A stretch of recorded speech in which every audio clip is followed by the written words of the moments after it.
নারীরা অভাব নিয়ে বাঁচতে পারে কিন্তু অবহেলা নিয়ে বাঁচতে পারে না।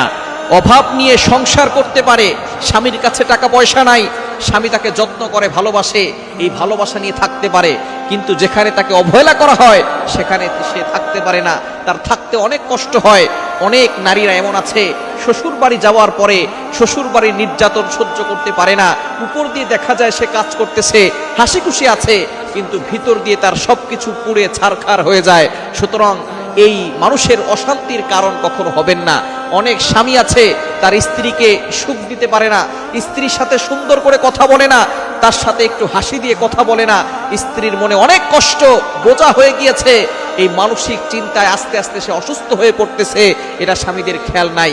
সুতরাং নারীরা অভাবে কখনো কান্না করে না, তারা অবহেলায় যখন থাকে তখনই তারা কান্না করে এবং সেখানে তারা সুখে থাকতে পারে না। এ বিষয়ে প্রতিটি পুরুষের দায়িত্ব হচ্ছে তাদের খেয়াল